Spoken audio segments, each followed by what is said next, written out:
बिस्मिल्लाहिर्रहमानिर्रहीम अस्सलामुअलैकुम नाज़रीन, मैं हूं पाकिस्तान से आपका होस्ट मोहम्मद वक़ास। जितने भी बहन भाई देख रहे हैं चैनल पर नए तो इसको लाजमी सब्सक्राइब करें, वीडियो को शेयर करें और कमेंट्स भी करें। ये आपसे छोटी सी रिक्वेस्ट होती है। तो चलते हैं नाज़रीन अपने टॉपिक की तरफ। तो आज का टॉपिक है वो इंतहाई अहमियत का हमारे अल्लामा साद हुसैन रिज़वी साहब से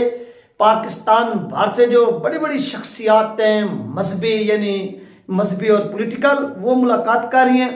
और इस वक्त जो तहरीक लबैक पाकिस्तान का एक झंडे के हवाले से बातें हो रही हैं, तो इस पर किसने और कहां से हुक्म है, ये तमाम चीज़ें जो है वो इस वीडियो के अंदर जो है वो आप डिटेल के साथ जान सकेंगे, सुन सकेंगे। तो चलते हैं नाज़रीन अपने टॉपिक की तरफ। तो सबसे पहले जो एक बहुत बड़ी मुलाकात हुई अल्लामा साद हुसैन रिज़वी साहब की। अल्लामा साद हुसैन रिज़वी साहब ने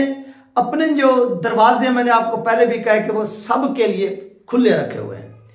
वो सबको साथ लेकर चलना चाहते हैं, वो गले लगाना चाहते हैं, चाहे वो जो भी हो। हाँ,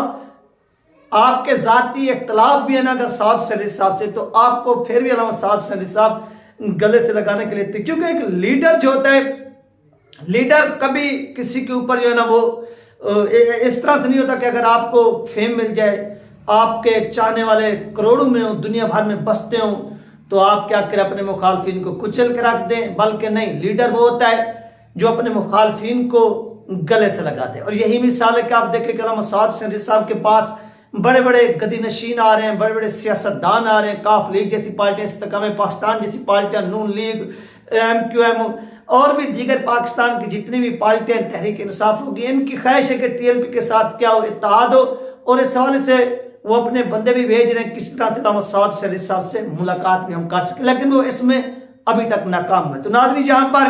अल्लामा साद हुसैन रिज़वी साहब से जो मुलाकात हुई है वो पीर लजपाल शरीफ के, जो पीर सियाल लजपाल शरीफ के जो जिगर गोश हैं, पीर ख्वाजा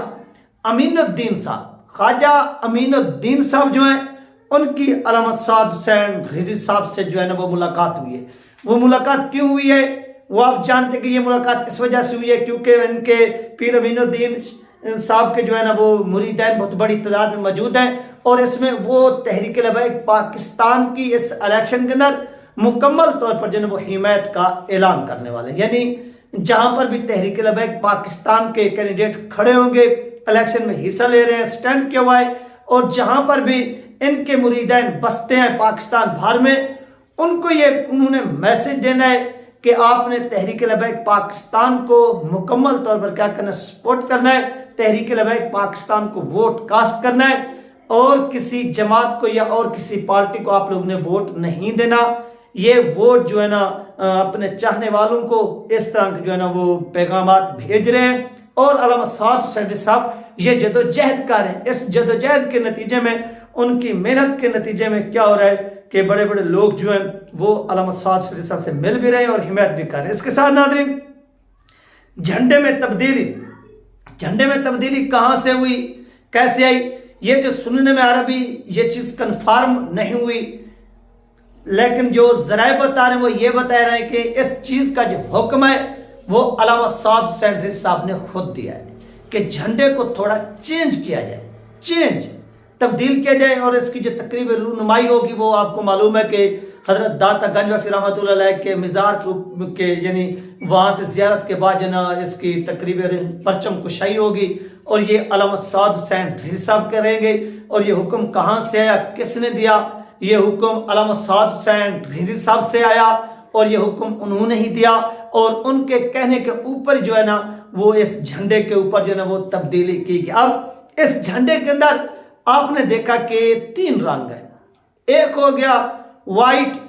एक ब्लैक और एक सफेद। इस चीज के ऊपर जो ना वो हम एक अलग से डिबेट करेंगे, वीडियो बनाएंगे कि इस ब्लैक का क्या मतलब है, इस वाइट का क्या मतलब है, इस ग्रीन का क्या मतलब है, ये चीजें क्यों चेंज हुई हैं, इनसे क्या चीज बनती है, ये भी आपको जो है ना इंशाल्लाह डिटेल के साथ बताएंगे। क्योंकि एक दोस्त के पास ये सारी इंफॉर्मेशन है, वो जैसे इजी होते हैं, रिलैक्स होंगे, तो उनके साथ जो है ना वो मुकम्मल तौर पर इस परचम के हवाले से डिबेट होगी, और वो आपको तफसील के साथ बताएंगे और आपको समझ भी आएगी। ये नहीं है कि ये चेंज तो हो गया और आप लोगों को इंफॉर्मेशन भी होनी चाहिए कि ये जो चेंज हुआ है और इसके ऊपर जो कुछ किया गया है, यानी आखिर इसके ऊपर वर्क किया गया, कई दिन लगे होंगे, उसके बाद इसका ये रंग, इसका कलर, ये सब कुछ है ना वो बाद में आप पीटीआई का देख लें, उनका सुर्ख है, और इस तरह पीपल पार्टी का देख लें, उनके अंदर ब्लैक है, नून लीग का देख लें वो रंगीन है, अपना ग्रीन है। तो इस तरह से जो टीएलपी का है वो ग्रीन भी है, वो सब्ज भी, अपना वो व्हाइट भी है और वो ब्लैक भी है। इस तरह से आखिर ये मंजूरी किसने और क्यों दी, कब आई, ये तमाम चीजें मैंने आपको बताई हैं और इसके ऊपर मजीद इंफॉर्मेशन इकट्ठी कर रहे हैं, वो जैसे मिलेगी इंशाल्लाह वो भी आप लोगों के साथ जो है ना वो शेयर कर लीजिए। और दूसरी तरफ से नाज़रीन, एमपीए की एक बहुत बड़ी मुलाकात हुई अल्लामा साद हुसैन रिजवी साहब से। ये वादी सोन से आए हुए थे और उन्होंने, इनका जो नाम था वो था अहमद ऐवान साहब, और ये हल्का पीपी 81 के हैं और उन्होंने तहरीक लबैक पाकिस्तान में शमूलियत का ऐलान किया, यानी ये सब का एमपी रह चुके हैं। ये अहमद ऐवान साहब जो हैं, इनका जो ताल्लुक है वो हल्का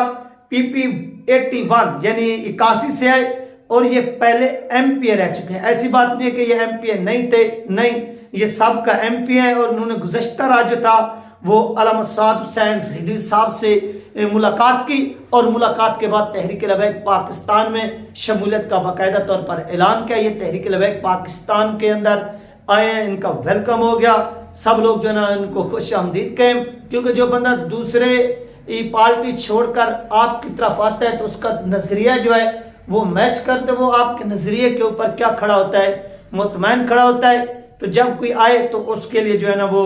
वेलकम होना चाहिए, उसकी हौसला अफजाई करनी चाहिए। दूसरी तरफ से नाज़रीन, सबका तहसील नाज़म आला सहीवाल बड़ा नाम हाजी अल्लाह दिता, वो क्या हुए, वो तहरीक लबैक पाकिस्तान में शामिल हुए हैं। वो भी अल्लामा साद हुसैन साहब से उनकी भी गुज़श्ता रात जो है ना वो मुलाकात हुई अल्लाह दास साहब की, हाजी अल्लाह दास साहब की, और उन्होंने भी तहरीक लबैक पाकिस्तान में मुकम्मल तौर पर जो है ना वो शमूलियत का ऐलान किया है और ये कहा है कि वो तहरीक लबैक पाकिस्तान की हर मुश्किल की घड़ी में साथ देंगे। और इसके साथ साथ नाज़रीन, अल्लामा साद हुसैन साहब जिस तरह से ये इस परचम कुशाई की तकरीब के बाद कहाँ जाएंगे, उनके विजिट किस किस जगह पर होंगे, ये भी आप सुन लें, जान लें, क्योंकि ये 4 तारीख को इधर एक तकरीब है पंजाब के अंदर और ये परचम कशाई भी होगी और यहाँ पर अल्लामा साद हुसैन साहब जो है ना वो अपने 2023 के 24 के इलेक्शन के मंशूर का ऐलान भी करेंगे। उस मंशूर का भी सबको वेट है और उस रैली का भी सबको वेट है कि वो कब होती है और परचम की जो एक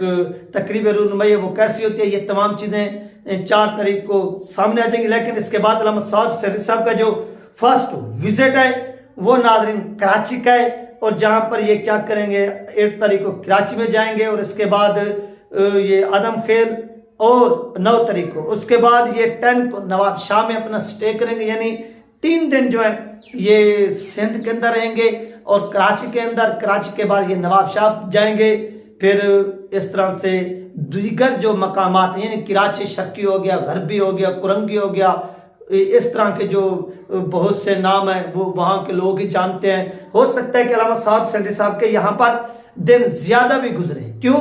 क्योंकि हर हल्के को थोड़ा टाइम देना है कि इस वजह से इनका जो पहले विजिट था वो 3 तारीख का था और 3 तारीख को डिले किया गया कि नहीं 3 को नहीं जाएं, आप 8 को जाएं और 8 को वहाँ पर आप पहुँचेंगे जब तो वहाँ पर 2-3 दिन गुजारेंगे 10 तारीख तक। ये 10 तारीख तक तो ये एक किस्म का ऐसे समझ लेंगे तहरीक लबैक पाकिस्तान के अपना शेड्यूल है और इसमें रद्द-बदल हो सकता है। वो इसलिए वजह से हो सकता है क्योंकि हर हल्के के अंदर तो जाना मुश्किल होता है, लेकिन हर डिस्ट्रिक्ट के अंदर फिर जो है ना बंदा वहाँ पर जाकर तमाम लोगों को इकट्ठा करके जलसा करते, यानी हर डिस्ट्रिक्ट के अंदर या हर तहसील डिस्ट्रिक्ट के अंदर, तहसील का नहीं क्योंकि डिस्ट्रिक्ट के अंदर बहुत सी तहसीलें आ जाती हैं तो वहाँ पर नामुमकिन हो जाता है। तो सब लोगों को डिस्ट्रिक्ट के ऊपर जो है ना वो ऐसा समझ लें कि बुलाया जाएगा, जितने भी कैंडिडेट होंगे वो अपनी अपनी पब्लिक को लेकर पहुंचेंगे। अल्लामा साद हुसैन साहब वहाँ पर खिताबात करेंगे और ये उनके हवाले से नाज़रीन अहम तरीन डिटेल थी जो आप लोगों के साथ शेयर की गई, आपने मुलाहिदा फरमाई। और इस तरह से तहरीक लबैक पाकिस्तान के परचम की तब्दीली और बहुत सी और भी तब्दीलियाँ हैं जिसमें लोग वो तहरीक लबैक पाकिस्तान में शामिल हो रहे हैं गए बगाए। और इस तरह से मजीद चेहरे जो है वो भी सामने आएंगे। ये थी नाज़रीन अहम तरीन अपडेट जो आप लोगों के साथ शेयर की गई है। अपना ख्याल रखिएगा और मुझे दुआ में याद रखिएगा। मिलते हैं नेक्स्ट वीडियो में। अल्लाह हाफिज़।